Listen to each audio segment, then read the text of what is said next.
प्रणाम सभी को, सुप्रभात। आइए विवेक और आनंद की इस धारा में स्नान करें। स्वामी विवेकानंद जी और उनके गुरु ठाकुर रामकृष्ण परमहंस, गुरु माँ शारदा मणि को प्रणाम करते हुए गायत्री महामंत्र और गुरु मंत्र करते हैं।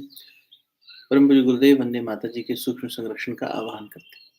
शरीर को स्थिर कर लीजिए। ओम भूर्भुवः स्वः तत्सवितुर्वरेण्यं भर्गो देवस्य धीमहि धियो यो नः प्रचोदयात्। ॐ गुरुर्ब्रह्मा गुरुर्विष्णुः गुरुरेव महेश्वरः गुरु साक्षात् परब्रह्म तस्मै श्री गुरुवे नमः। अखण्डमण्डलाकारं व्याप्तं येन चराचरं तत्पदं दर्शितं येन तस्मै श्रीगुरुवे नमः।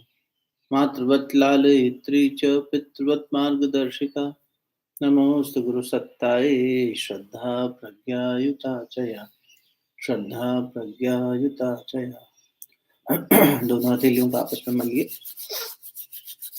प्राप्त हुई दिव्यता को मुखमंडल पर अपने हृदय स्थान पर स्पर्श कराइए। बहुत बहुत प्रणाम, सुप्रभात। हम लोग देख रहे थे कि ठाकुर रामकृष्ण परमहंस और विवेकानंद जी का संवाद चल रहा है। नरेंद्र थोड़ा सा परेशान है और महेंद्र गुप्त वहां बैठे हैं। और कल जो चर्चा हो रही थी वेदांत की दृष्टि से थोड़ी सी बैठती है, ठीक, कि अस्ति और नास्ति, ईश्वर है ईश्वर नहीं है, इस तरह का चिंतन मनन चल रहा था। और इसके बीच में, अस्ति और नस्ति के बीच में कहीं जो है वास्तविक तत्व होता है। वही कबीरदास जी की बात कि हद हद जाए हर कोई, अनहद जाए न कोई, हद अनहद के बीच में रहा कबीर सो। ये बात चली थी। ठाकुर ने और बाकी लोगों ने भगवान बुद्ध के बारे में थोड़ा सा पूछा तो नरेन ने अपने मंतव्य रखा था। अब आगे पढ़ते हैं आज से।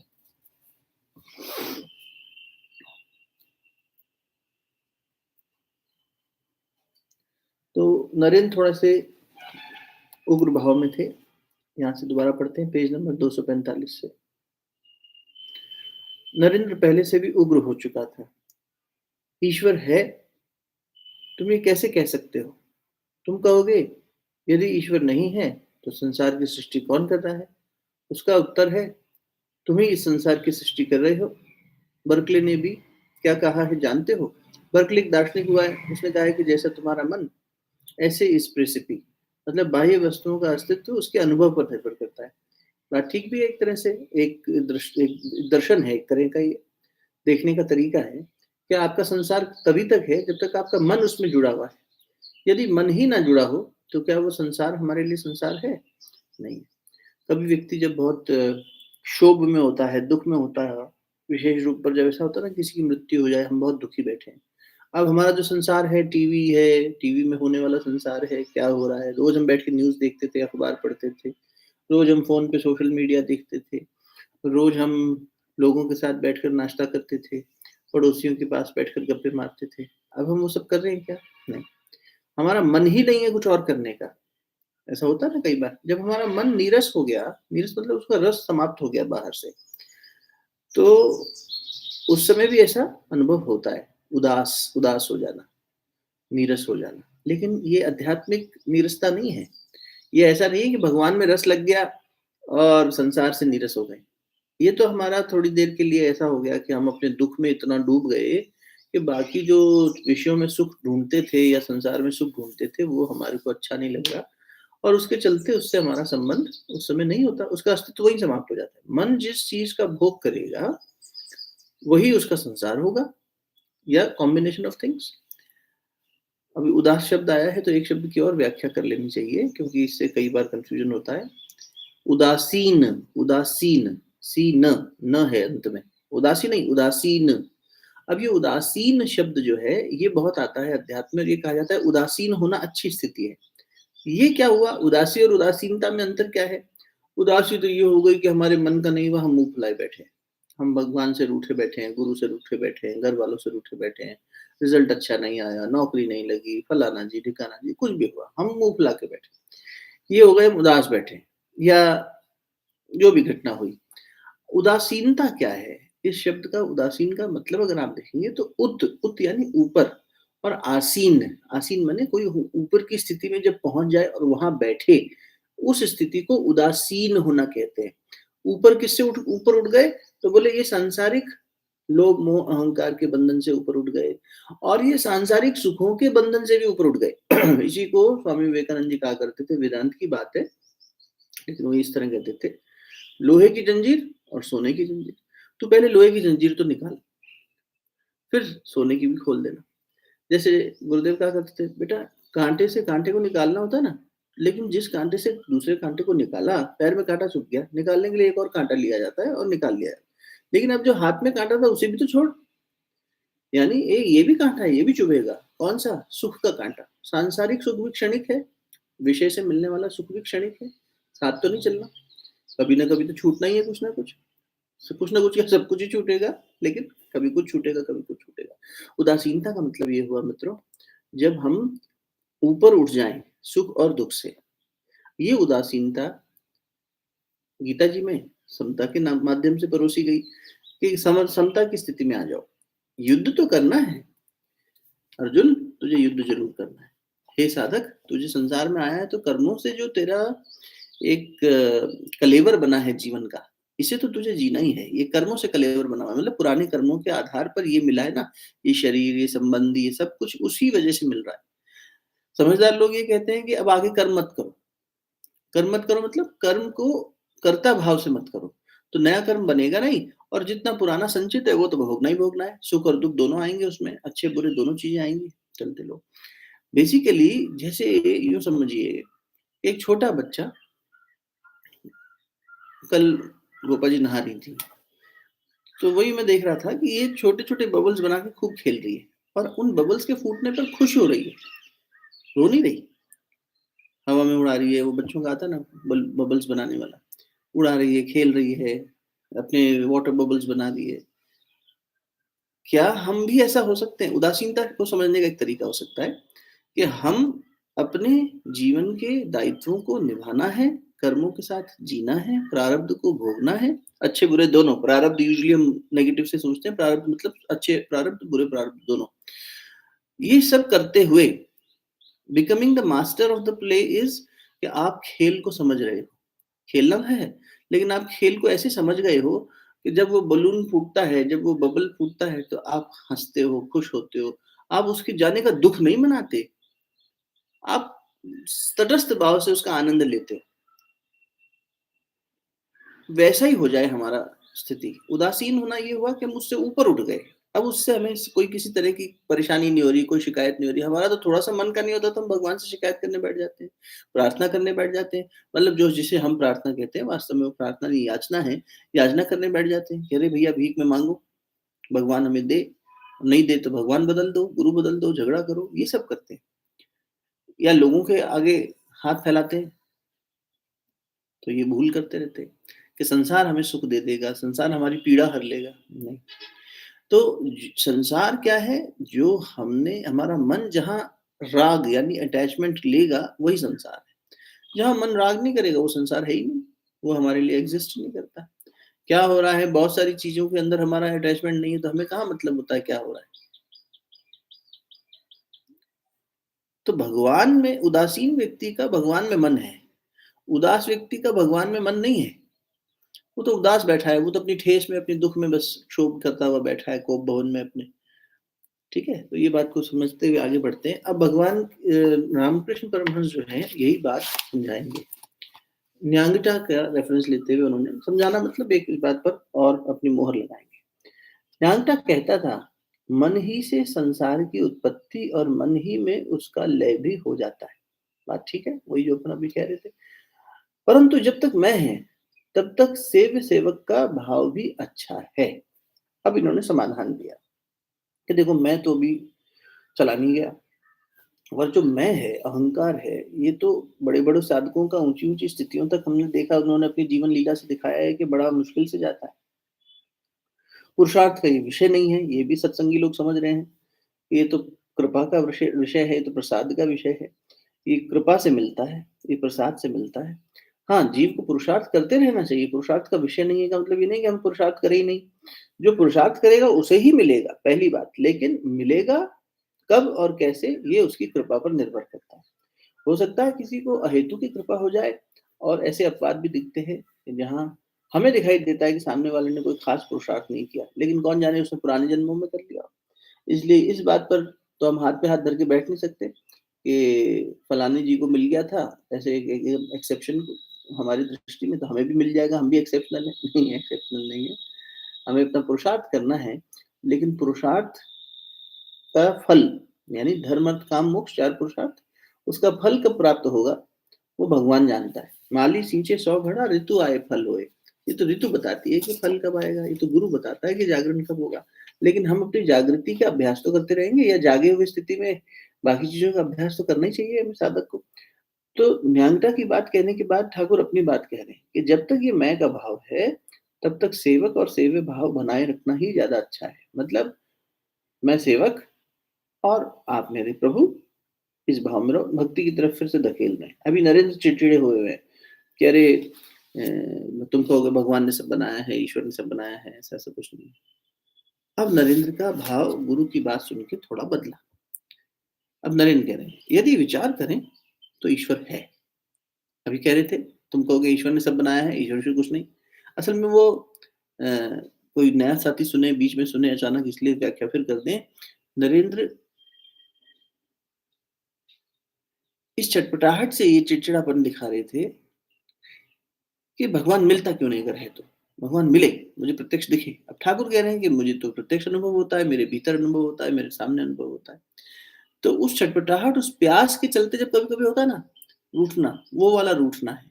वास्तविकता तो जान रहे हैं और उसकी तरफ बढ़ भी रहे हैं। जो लोग इस ग्रंथ को शुरू से अध्ययन करते चल रहे हैं, पिछले 140वां आज है तो कितने चल चुके, तो उसमें आपने देखा होगा कि बचपन में भी कई बार ऐसी स्थितियां आई जहाँ नरेंद्र ने भगवान को चुनौती दी कि अगर हो तो मिलते क्यों नहीं। एक तरह का वैसी चुनौती, प्रेम भरी चुनौती। ये प्यार है, प्यार में चल रहा है।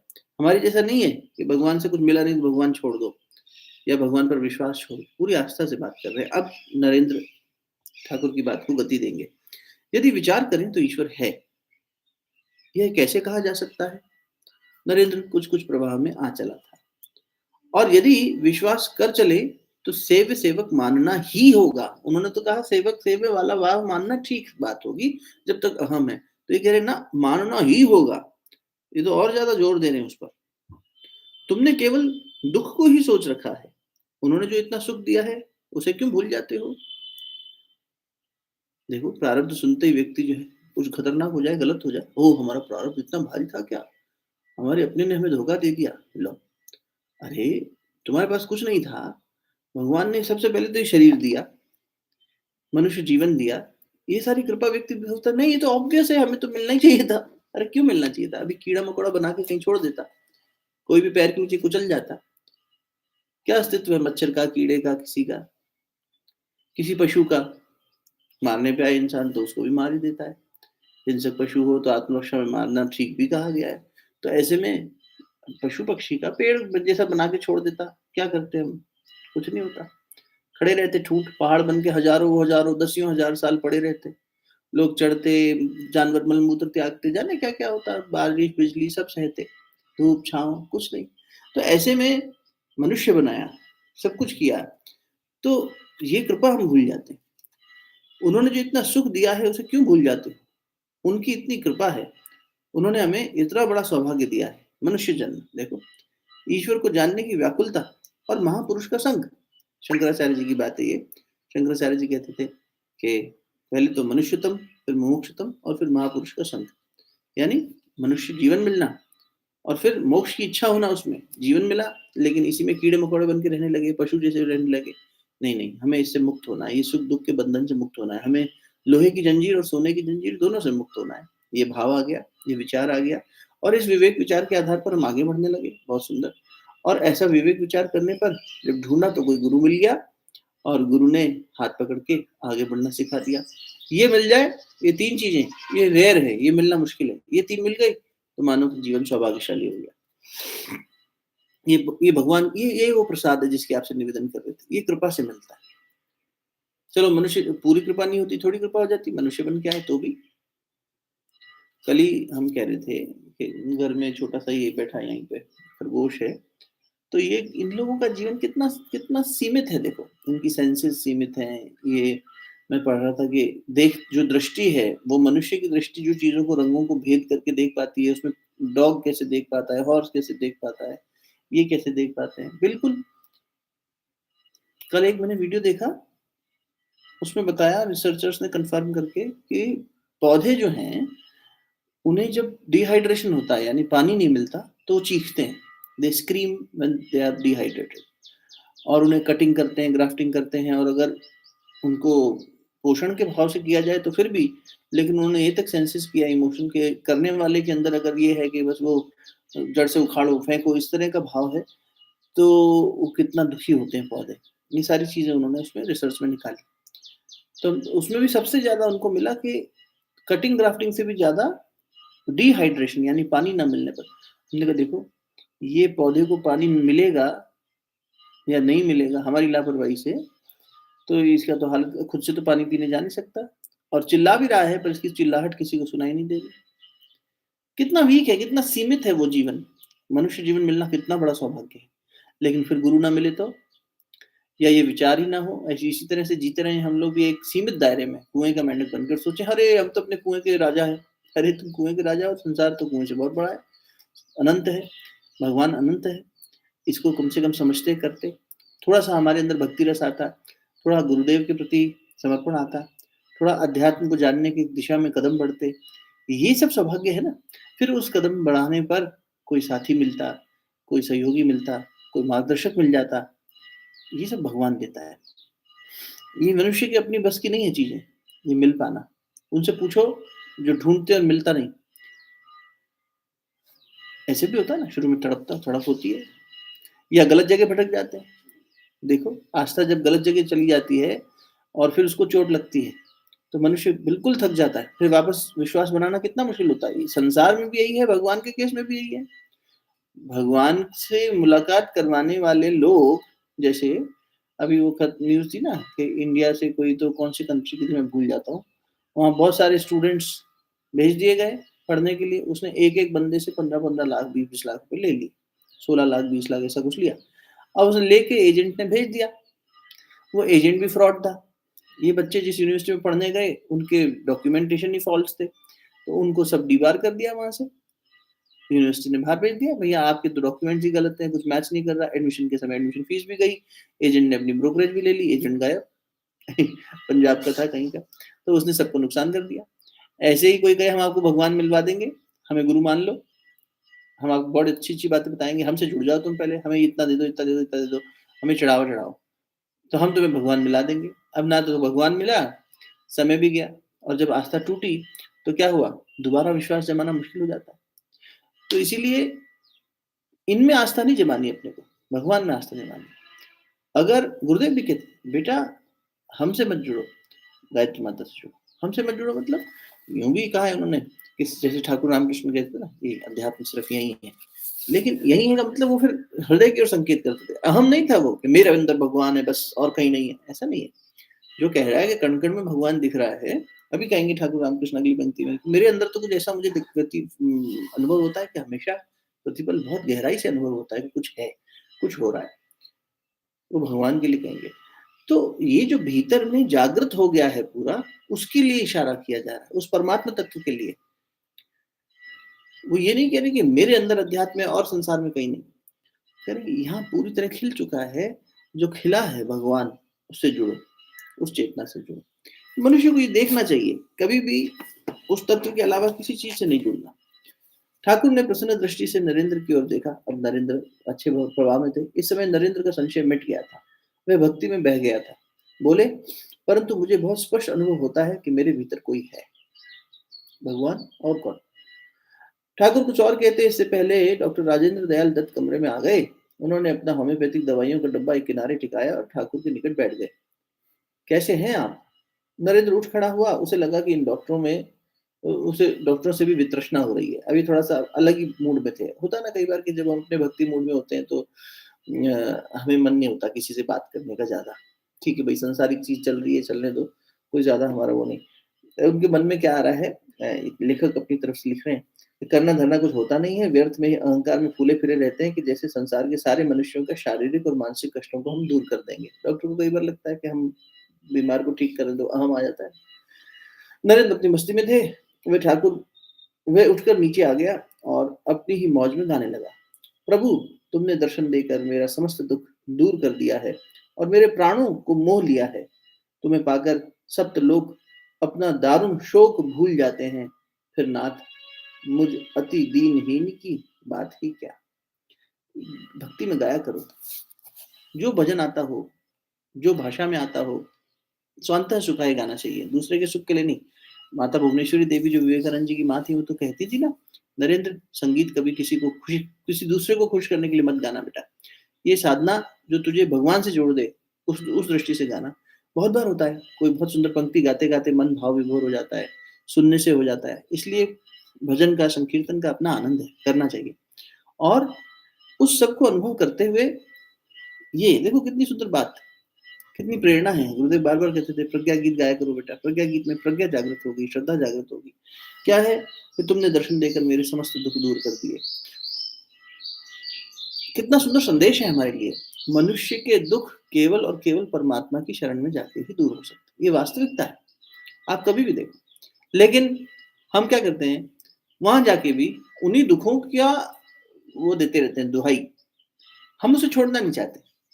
आप सोच कर देखो विडंबना कैसी है, जिसके पास जाकर सब दुख दूर हो जाने चाहिए। कब होगा, देखने का तरीका होना चाहिए। दर्शन क्या किया कि जिसके पास जाकर सारे समस्त सप्त लोगों के, 7 लोगों के दुख दूर हो जाते हैं, मेरे दीनहीन की बात ही क्या, मेरा दुख तो इतना छोटा सा है। जो दुख देखा दूसरे का तो पता लगता है कि अपना दुख कुछ भी नहीं। भगवान की दया से ये कृपा ही है कि ऐसा कार्य करने को मिल रहा है जहां लोगों के दुख सुनने के अलावा कोई काम ही नहीं। सुबह उठो तो 2 मैसेज आए हुए होते हैं। अभी सवेरे एक मैसेज आया हुआ है, भैया मेरी बेटी मुझे वापस चाहिए, वैसे ही प्रसन्न खेलती हुई, हंसती गाती हुई। उनका कष्ट बहुत बड़ा कष्ट है अपनी दृष्टि से। बच्ची की जो स्थिति है उसको मां चाह रही है ठीक हो जाए, ठीक है। अपना कहाँ कष्ट है इसके आगे। किसी का भी कष्ट देखते हैं तो समझ में आता है कि अपना कष्ट बहुत छोटा है। लेकिन मनुष्य क्या करता है, अपने कष्ट को ना ऐसे लेंस लगा के देखता है। मैंने शायद बताया भी था, हमारे कॉलेज में हमारे एक सहपाठी थे, वो कहते थे, तुम लोग डिस्कवरी चैनल बहुत ज़्यादा देखते हो। डिस्कवरी जब शुरू छोटे थे खूब देखते भी थे। उसमें क्या होता था, छोटी सी चींटी को मैग्नीफाई करके दिखाएँगे, छोटे-छोटे कीट-पतंगों को बड़ा करके दिखाएँगे, उसकी डिटेलिंग देंगे उस दृष्टि से। तो बोले इंसान यही गलती करता रहता है। क्या? कि अपने दुःख को ऐसे मैग्नीफाई करके देखता रहता है, कि मेरा दुःख सबसे बड़ा, मेरा दुःख सबसे बड़ा, और त्राहिमाम चिल्लाता रहता है। अभी तो दुःख मिला ही नहीं जबकि दुःख कोई। और फिर ये अपने प्रारब्ध की बात है, क्या कर्म किए उस हिसाब से मिलना है, इसमें भगवान का क्या दोष? चलो, अब दुःख मिल गया, तो भगवान के पास गए, गुरु के पास गए, तो वहाँ जाके होना क्या चाहिए था? जिसकी दृष्टि से मन मोहित हो जाना चाहिए था। प्रभु, तुमने मेरे मन को मोह लिया। मन मतलब सुख और दुःख का पिटारा, ये गठरी, इसको हमने भगवान को देखा, गायत्री माता के सामने बैठे, गुरुजी के सामने बैठे, ओहो! समाधि स्थल के सामने बैठे, वो अखंड दीप गुरुदेव कह रहे हैं, जिसकी साक्षी में हमारे जीवन के सारे पुरुष चरण पूरे हुए। जो साक्षी था, हमेशा साथ बना रहा, इसी के प्रकाश से हमारे अंदर का अंधेरा दूर होता गया और हम प्रकाश की तरफ बढ़ते चले गए, इसी में समा गए। बेटा हम जाने के बाद यहीं मिलेंगे। अब हम वहाँ दर्शन करने जा रहे हैं, हमें तो कुछ नहीं दिख रहा, हमारा तो मन मोहित नहीं हो रहा। तो सोचिए हमारी स्थिति क्या है, हम अपना ही दुःख लिए गठरी लेके जा रहे हैं भगवान के सामने, और जाके गठरी खोल के बैठ गए। ये हमारा दुःख, ये हमारा दुःख, हमारे साथ ऐसा हुआ, हमारे साथ वैसा हुआ, तुम कहाँ थे, फलाना-ढिकाना, सब लगे हुए हैं। अरे जिसको देखते अगर एक बार ढंग से, श्रद्धा भाव से, देखने का दर्शन दे रहे हैं विवेकानंद हमें, कि भगवान के सामने बैठो, गुरु के सामने बैठो, तो देखते ही मन मोहित हो जाता है। इतना सुंदर उनका स्वरूप है, इतना सुंदर उनका बाहरी अगर स्वरूप की बात करें तो, और भीतरी स्वरूप, ओहो! उनके गुण, वाह! एक पल बैठकर चिंतन करने लगो, तो लगता है कि बस गायत्री में हो गया मन पूरा, गुरु में हो गया। इसलिए तो उनकी स्तुति बार-बार गाने का विधान है। ये क्यों है चालीसा, आरती हमारे यहाँ, इनको पढ़ो, लेकिन वही है, फिर हम पाठ करके छोड़ देते हैं, भाव समझते नहीं। लेकिन चलो कभी-कभी भाव कुछ पंक्तियों का समझ में भी आता होगा, ऐसा भी नहीं कि हम बिल्कुल निरक्षर हैं। तो जब गाते हैं, पढ़ते हैं, तो भाव से पढ़ेंगे तो वो अपना भाव खोलेगा। ऐसा नहीं है कि आपको कहीं जाके सीखना पड़ेगा। मंत्र को बार-बार जब भाव से खुद पढ़ेंगे ना, मंत्र ही अपनी शक्ति खोलने लगता है, एक सीमा के बाद। ऐसा नहीं होगा कि हमने तो बड़े भाव से बोला था, हमें तो कुछ नहीं हुआ। अरे भाई, ऐसे ही भाव में बने हुए करते रहो, तो क्या होगा? जैसे पानी हाथ दोगे किसी चीज़ को, तो धीरे-धीरे बीज ही तो बाहर आएगा, तभी तो अपना खोल खोलेगा वो। बीज के अंदर क्या-क्या संभावनाएँ हैं, वो तो एक सर्टेन सीमा के बाद ही होगा। ऐसा तो है नहीं कि तुरंत हो जाएगा। आप रोज़ भाव से पानी देंगे तो ऐसा थोड़ी है पहली बार में आ जाना चाहिए। ऐसे ही वो मंत्र, वो जो विग्रह जिसके सामने आप बैठे हैं, वो अपना स्वरूप खोलता है, वो परमात्मा अपना स्वरूप बताता है। और वो तो प्रकट होना चाहता है, वो तो जान खुद को बताना चाहता है औरों को कि देखो मैं हूँ तुम्हारे साथ, लेकिन हम सुन ही नहीं रहे। अगर मैं हूँ तुम्हारे साथ, नहीं हम सुन ही नहीं रहे। तुम अन्यायी हो, तुमने कभी हमारा ध्यान नहीं दिया, हमारा दुःख इतना बड़ा दिखता है। तो भगवान के पास गए, तो दर्शन किया, और अगर सही में दर्शन किया होगा, तो मन मोहित हो जाएगा। भगवान को इसलिए मोहन भी कहते हैं ना, जो जिसके पास सम्मोहन शक्ति। संसार के सुख में जब हम इतना देखो, आपको पसंद की चीज़ मिल जाए, दुखी बच्चे को, दुखी है, बहुत दुखी है, और उसको जो पसंद हो, माता-पिता वो खिलौना दिला दें, तो बड़ा नाचने लगता है। दुःख से अचानक उसका दुःख दूर हो जाता है। दुखी व्यक्ति को उसके मन का कुछ हो जाए, अचानक उसका दुःख दूर हो जाता है। तो जब सांसारिक प्रलोभन में इतना सम्मोहन शक्ति है, तो सोचो इस परमात्मा में कितनी सम्मोहन शक्ति होगी। लेकिन वहां जाके हमारा मन मोहित नहीं हो रहा, वहां जाके भी व्यक्ति अपना ही लगा हुआ है।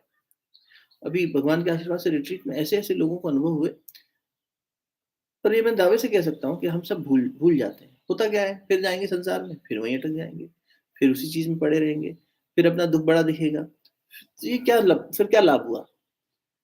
ये लाभ हुआ कि भगवान ने अपने जो उपस्थिति है उसको आसानी से जाहिर कर दिया, वहां लोगों को ज्यादा अच्छे से अनुभव हो पाया। जैसे किसी तीर्थ स्थान पे जाते हैं, गुरु के द्वार में जाते हैं, वहां उनका अनुभव आसानी से हो जाता है, सहजता से हो जाता है, वहां की घनीभूत ऊर्जा अपना अनुभव दे देती है। लेकिन वापस लौट कर उस ऊर्जा को जिसको लेकर आए उसका सदुपयोग भी तो करना है। ऐसा थोड़ी है कि बस फिर से उसी ढर्रे पे चल दिए, तो फिर तीर्थ जाना बेकार हुआ। गए हम शांति कुंज, वापस आए फिर वैसे ही रहने लगे। अरे अब वहां से जो प्रसाद मिला, प्रसाद एक तो जो सामने खाया पिया, या जो माता जी का भोजन किया, या कोई प्रसाद मिला, वो अलग बात है। चेतना को जो प्रसाद मिला, चेतना को जो नया संकल्प मिला, मन में जो नए विचार उठे, नए उत्साह उठा, उसका क्या सदुपयोग किया, ये ध्यान रखना चाहिए। ये जब साधक ध्यान रखता है, तो फिर वो तारतम्य में बन जाता है, फिर वो संवाद बना रहता है। तब ये नहीं होता कि हमारा दुःख बड़ा, हमें नहीं समझ में आ रहा, हम क्या करें, ये वो। अरे क्यों नहीं समझ में आ रहा? भगवान आप बताओ, हमें समझ में आएगा। ये विश्वास के साथ बैठे ना, श्रद्धा के साथ बैठे ना व्यक्ति, अरे गुरु जी अभी तो कुछ समझ में ही नहीं आ रहा, आप पता नहीं हो कि नहीं, हमारी तो पीड़ा हमारी, वो इसलिए नहीं समझ में आ रहा कि तू अपने दर्द के हाय हाय चिल्ला रहा है। पहले शांति से बैठ, और फिर समझ कि क्या हुआ है। भगवान खुद बताएगा, किसी से कहलवा देगा, किसी से मिलवा देगा, खुद बता देगा, तेरे ध्यान के अंदर आ जाएगा, करवाएगा। जब सबको कर रहा है तो हमें क्यों नहीं करेगा? हमें कर तो वो रहा है, लेकिन हम उससे जुड़ते नहीं तो दिक्कत हो जाती है। अब वो गा रहे हैं नृत्य, भैया तुमने तो सम्मोहन करके मुझ अति दीनहीन की क्या बात, मैं तो अति दीनहीन हूँ, दीनहीन नहीं अति दीनहीन। उसने मुड़कर देखा, महेंद्र गुप्त भी उसके पीछे पीछे नीचे उतर आया था। वह निकट आ गया तो नरेंद्र बोला, प्रेम और भक्ति के मार्ग पर चलने से देह की ओर मन जाता है। प्रेम और भक्ति के मार्ग पर चलने से देह की ओर मन जाता है, नहीं तो मैं कौन हूं? मैं न मनुष्य हूं, मैं न देवता हूं, न सुख मेरे हैं न दुख। वही शंकराचार्य जी वाला अब ये थोड़ा सा वेदांत था। नरेंद्र के जीवन में, विवेकानंद जी के जीवन में आपको भक्ति और वेदांत दोनों का बहुत सुंदर समागम मिलता है। ये एक मतलब दोनों जो पथ हैं उनको साथ लेकर चलते हैं हमेशा। और वैसे देखा जाए तो वो अलग है नहीं, ये एक विलक्षण इनके जीवन में कॉम्बिनेशन जो दिखता है वो वास्तव में होता यही है। लेकिन फिर भी कुछ एक कोई डोमिनेंट होता है ना, जैसे कर्म योगी होगा, भक्ति होगा, या ज्ञान मार्गी होगा। तो तीनों मार्ग चलते साथ ही हैं, ये अपन कई बार चर्चा कर चुके हैं। गीता जी में भी, जिसे हम कर्मयोग का ग्रंथ मानते हैं, श्रद्धा पे भक्ति पे कितनी सुंदर बातें की गई है। ज्ञान योग के ज्ञानी के 20 लक्षण कितने अच्छे से बताए हैं भगवान ने। तो ऐसा नहीं है कि गीता सिर्फ कर्मयोग का ग्रंथ है, लेकिन चूंकि वो कर्म की ओर प्रेरित कर रहा है, और कर्म क्षेत्र में खड़े होकर कहा गया है कि तू अपना कर्म कर, और उस कर्म को धर्म के आधार पर कर। धर्म यानी विवेक के आधार पर, सही पने के आधार पर, और तटस्थता के भाव से कर। अब सोचो वही अर्जुन, अब वो जो संहार हो रहा है, वो बबल्स फूटने जैसा है। वो एक छोटे बच्चे के खिलौने बबल्स वो फोड़ रहा है और आनंद ले रहा है। आपको खेल खेलना है यहाँ, जो आपको धर्म मिला है उसे निभाना है, हाँ। लेकिन उस धर्म को निभाते हुए, उस खेल को खेलते हुए आपको पता है कि ये छूटना, मिलना ये सब खेल है और आप आनंद ले रहे हो, तब मज़ा आएगा खेलने का। नहीं तो उसी के अंदर हम कंज्यूम हो जाएँगे और रोते रहेंगे कि हमारा टूट गया गुब्बारा।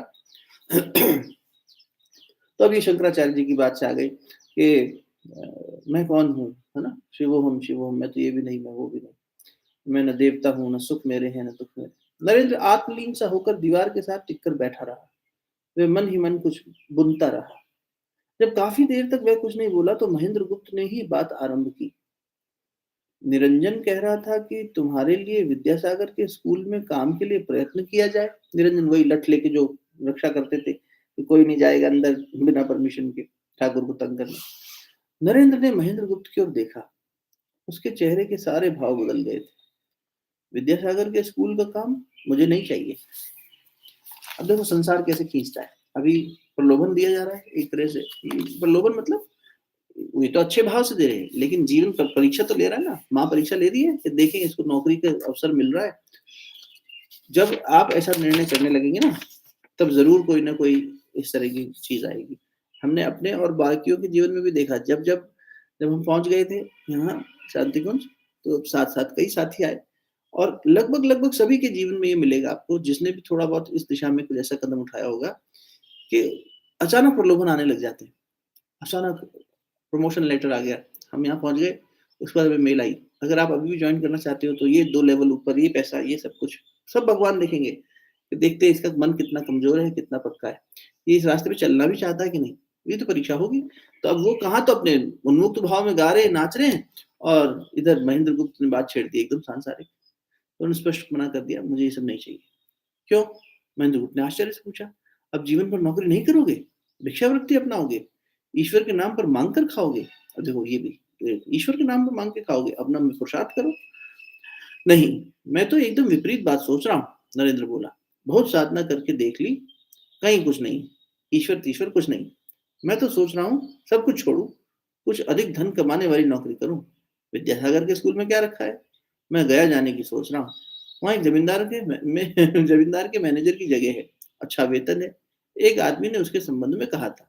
मज़े ले रहे हैं ये भी। महेंद्र गुप्त स्तब्ध सा खड़ा रह गया, उसे देखता रहा। ये वही नरेंद्र है जो अभी थोड़ी देर पहले ईश्वर के गुण गा रहा था। पर ईश्वर की दया के गुण गाने से थोड़ी देर पहले भी तो ईश्वर के अस्तित्व में संशय उठा रहा था। बर्कल के सिद्धांतों की आड़ में ईश्वर को मनुष्य के मन की सृष्टि बता रहा था। संशय में कैसे वह दोलक के समान झूल रहा है, ईश्वर है या नहीं। तुम इस समय तो कह रहे हो कि ईश्वर तीश्वर नहीं है, परंतु बाद में फिर नहीं कहोगे। महेंद्र गुप्त बोला। ठाकुर कहते हैं कि संशय भी ईश्वर प्राप्ति के मार्ग की एक अवस्था ही है। इन सब अवस्थाओं को पार कर जाने पर आगे ही और भी आगे बढ़ जाने पर ईश्वर मिलते हैं। संशय भी आता है, बीच में द्वंद आता है, पर ये संशय भी आगे बढ़ने की यात्रा का एक हिस्सा है, ऐसा ठाकुर कहते हैं। नरेंद्र ने उसे कठोर दृष्टि से देखा। जिस प्रकार मैं ये वृक्ष देख रहा हूँ, इसी प्रकार स्पष्ट प्रत्यक्ष स्थूल रूप से किसी ने ईश्वर को देखा है? हाँ, ठाकुर ने देखा है, महेंद्र गुप्त ने दृढ़ता से उत्तर दिया। वह उनके मन की भूल भी तो हो सकती है। नरेंद्र भी इतनी दृढ़ता से बोला। जो जिस अवस्था में जैसा दर्शन करता है, उस अवस्था के लिए वही सत्य है। महेंद्र गुप्त तनिक भी विचलित नहीं हुआ। जिस अवस्था में ईश्वर के दर्शन होते हैं, उस अवस्था के होने पर ईश्वर सत्य ही मालूम होंगे। बात ठीक है। ये तुम्हारी जैसी अवस्था होगी, वैसा तुम ईश्वर को देखोगे। तो अभी तुम्हारी अवस्था ही नहीं है, तो तुम ऐसे स्थूल में नहीं देख पा रहे हो। मैं निरपेक्ष सत्य को पाना चाहता हूँ। नरेंद्र का स्वर आवेश विहल हो उठा था। उस दिन ठाकुर के साथ भी मैंने घोर तर्क किया था। क्या हुआ था? महेंद्र गुप्त ने पूछा। उन्होंने मुझसे कहा, अनेक लोग मुझे ईश्वर कहते हैं। नरेंद्र ने बताया। मैंने कहा, लोग चाहे लाख कहें, परंतु जब तक मुझे ये वह बात सत्य नहीं जचेगी, तब तक मैं कदापि नहीं कहूंगा। उन्होंने कहा, अधिकतर लोग जो कहेंगे वही तो सत्य है, वही तो धर्म है। मैंने कहा, मैं जब तक अच्छी तरह नहीं समझ लूंगा, तब तक दूसरों की बातें नहीं मान सकता। तुम्हारा भाव कोपरनिकस तथा बर्कले आदि के समान है, महेंद्र गुप्त बोला। नरेंद्र का ध्यान ठाकुर के साथ हुई चर्चा से हट गया। महेंद्र गुप्त की इस बात से पाश्चात्य दर्शन को और सूक्ष्मता से जानने का उसका मोह जाग उठा। बोला, आप मुझे दर्शन शास्त्र का इतिहास दे सकेंगे? लिविस का लिखा हुआ? महेंद्र गुप्त ने पूछा। नहीं, उबरवेग का, नरेंद्र बोला। मैं जर्मन लेखक की पुस्तकें पढ़ूंगा। ठीक है, दे दूंगा। महेंद्र गुप्त उसे वापस अपनी पिछली चर्चा पर ले आया। तुम कहते हो कि सामने खड़े वृक्ष के समान किसी ने ईश्वर को स्पष्ट, प्रत्यक्ष और स्थूल रूप में देखा है। मैं कहता हूं कि स्वयं ईश्वर यदि आदमी बनकर तुम्हारे सामने आए और कहें कि मैं ईश्वर हूं, तो क्या तुम विश्वास कर लोगे? बहुत सुंदर तर्क है। महेंद्र गुप्त ने रुककर उसे परीक्षण की दृष्टि से देखा। तुम लेजरस की कहानी जानते हो ना? जब लेजरस ने परलोक में इब्राहिम से जाकर कहा कि मैं अपने आत्मियों और मित्रों से कह आऊं कि वास्तव में परलोक है, तब इब्राहिम ने कहा, जाकर तुम्हारे कहने से क्या वे लोग विश्वास कर लेंगे? वे कहेंगे, एक झूठा आदमी यहाँ आकर बेसिर पैर की बात उड़ा रहा है। कोई स्वर्ग जाके आए और कहे स्वर्ग है, तो क्या हम मान लेंगे? हम कहेंगे मूर्ख है। ऐसा होता है क्या कहीं? नाम याद आ जाए तो बताएं आपको प्रमाण समेत। ये बहुत सुंदर पुस्तक है। बार बार उसका दिमाग से मेरे नाम चला जाता है। उसमें ये जो लोक होते हैं ना, इन लोकों की, सूर्य लोक की फ्रीक्वेंसी के पूरे ये है प्रामाणिक, मतलब अध्यात्म जगत के लोग उसे बहुत प्रामाणिक ढंग से पढ़ते हैं। मंजरी जी को याद होगा, मैं पूछ के उनसे आपको कल बताऊंगा। उन्होंने पढ़ी है वो पुस्तक। और वो उसमें बकायदा ये है कि कैसे शरीर को साधनाएं करके इस स्थूल शरीर को छोड़कर सूक्ष्म शरीर से उन लोकों में जाकर साधक यात्रा करके आता है, और ऐसे में कैसे देव शक्तियां इस स्थूल देह का ध्यान करती हैं, क्योंकि स्थूल देह को उस समय बनाए रखना भी आवश्यक होता है। परम पूज्य गुरुदेव ने जब ये 1980 के दशक में अपना महाप्राण लेने से पहले, 1990 में महाप्राण हुआ, उससे पहले 2-3 साल, 3 साल की कठोर साधना करी थी। गुरुदेव ने मिलना बंद कर दिया था, और वो जो एक तरह की प्राण प्रत्यावर्तन प्रक्रिया थी गुरुदेव की, उसमें उन्होंने स्वयं को 5 हिस्सों में बांट दिया था, अपने वीरभद्र तैयार किए थे। तो उस साधना के लिए भी गुरुदेव ने खुद कहा, बेटा हम मिलेंगे नहीं, क्योंकि स्थूल देह जो है वो सिर्फ एक स्थूल पड़ी रहेगी एक जगह। अब सूक्ष्म के अंदर और कारण के अंदर बहुत सारा कार्य करना है। तो उन्होंने वो साधना जब करी, तब कहते हैं कि परम पुण्य माता जी जो हैं, वो गुरुदेव के शरीर का, स्थूल शरीर का देख रेख किया करती थी, क्योंकि ऐसे में अगर स्थूल शरीर का नाश हो जाए तो फिर चेतना लौट नहीं पाएगी। तो उसमें भी, उस पुस्तक में भी हमने पढ़ा, कौन सा विज्ञान है वो, बड़ा सुंदर नाम है, मैं याद करके बताऊंगा आपको, कल बताऊंगा। वो बड़ा उसमें अच्छे से विश्लेषण किया हुआ है कि कैसे ये सब हिमालय के पास जाके लोग करते हैं सब, ये सब काल्पनिक नहीं है। कहाँ थे हम लोग? हाँ, यही कि अब कोई वहां से आके वापस कहे कि, तो इब्राहिम ने कहा लेजरस से कि जाकर अगर तुम कह भी दोगे तो क्या लोग तुम्हारा विश्वास करेंगे? वे कहेंगे, एक झूठा आदमी यहाँ आकर बेसिर पैर की बात उड़ा रहा है। ठाकुर ने कहा है, विचार करके कोई उन्हें जान नहीं सकता, विश्वास से ही सब कुछ होता है। ज्ञान और विज्ञान, दर्शन और संलाप, सब कुछ। नरेंद्र ने कोई उत्तर नहीं दिया। सामने से भवनाथ आ रहा था, उसकी दृष्टि उसी पर टिकी थी। भवनाथ निकट आ गया। उसने सीधे महेंद्र गुप्त से ही कहा, विद्यासागर का नया स्कूल खुलने वाला है, मुझे भी तो भोजन वस्त्र का प्रबंध करना है। और अब उसने नरेंद्र की ओर देखा, यदि स्कूल का कोई काम कर लूं तो क्या बुरा है? नरेंद्र ने कोई उत्तर नहीं दिया। ठीक ही तो है, कह रहा है भवनाथ, उसे भी तो भोजन वस्त्र का प्रबंध करना है। उसने विवाह जो कर लिया है, गृहस्थी का माया चक्र चलेगा, तो उसमें पिसना तो सबको ही पड़ेगा। पर क्या भवनाथ ने यह एक बार भी सोचा है कि जिस नौकरी के लिए वह इतना लालायित है, वह नौकरी नरेंद्र के मित्र नरेंद्र के लिए चाहते थे। नरेंद्र स्वयं वह नौकरी नहीं चाहता, किंतु भवनाथ ने सोचा है क्या? तुम ठाकुर से मिल आए हो क्या? नरेंद्र ने भवनाथ से पूछा। या नौकरी की खोज में ही आए थे? नहीं, आया तो मैं ठाकुर से ही मिलने था। तो चलो। नरेंद्र ने भवनाथ को लाकर ठाकुर के सामने खड़ा कर दिया। महाराज, भवनाथ आपसे मिलने आया है। भवनाथ ने प्रणाम किया। ठाकुर ने भवनाथ को देखा, जैसे तट पर खड़ा कोई व्यक्ति अपनी आंखों के समक्ष डूबते हुए किसी व्यक्ति को देख रहा हो और नरेंद्र से बोले, इसका साहस खूब बांधते रहना, ये डूबने वाला है संसार में फिर से, गृहस्थी के नाम पर, माया के नाम पर, तो इसका साहस बांधते रहना और ज्यादा बांधना। नरेंद्र और भवनाथ दोनों ही मुस्कुराए। जाने ठाकुर ने साहस बांधने की ही बात क्यों कही, जैसे वह किसी जोखिम भरे अभियान पर जा रहा हो। इस बार ठाकुर ने भवनाथ को आशीर्वाद दिया, खूब वीर बनो, और उन्होंने अपना मंतव्य स्पष्ट किया। घूंघट के भीतर अपनी स्त्री के आंसू देखकर अपने आप को भूल मत जाना। ओह कितना रोती है ये स्त्रियां, वे तो नाक छिनकने से भी रोने लगती। नरेंद्र और भवनाथ हंसे। ईश्वर में अटल भाव स्थापित रखना, वीर वह है जो स्त्री के साथ रहने पर भी उससे प्रसंग नहीं करता, अपनी पत्नी के साथ केवल ईश्वरीय बातें करना। आज यही विराम लेते हैं, दृश्य 32 कल लेंगे। तो गृहस्थ में रहने के लिए यदि किसी का प्रारब्ध है और वो संसार में गृहस्थी में प्रवेश कर चुका है या करने वाला है, उनके लिए भी ठाकुर कह रहे हैं कि भाई गृहस्थी में जियो, लेकिन पति पत्नी के बीच में भी भगवान की बात, संवाद भगवान का, चेतना का, भगवान ही बचा सकता है। आइए शांति पाठ के माध्यम से यही प्रार्थना, हमारी कामनाएं, हमारी वासनाएं, हमारी तृष्णाएं, हमारा लोभ, मोह, अहंकार, हमारी ये सब, इसके प्रति हमारी वितृष्णा हो जाए, सब छूट जाए, वैराग्य हो जाए, और हम भगवान की चिंतन मनन करें। हम गृहस्थी में हैं तो भी, हम बुजुर्ग हो गए तो भी, हम सन्यासी हैं तो भी, हर स्थिति में हमें भगवान भगवान भगवान इतना ही कहे। इस भाव से शांति पाठ करते हैं, शरीर स्थिर कर लीजिए।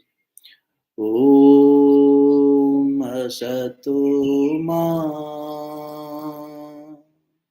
सद्गमय तमसो मा ज्योतिर्गमय मृत्योर्मा अमृतंगमय। ओम शांति शांति शांति।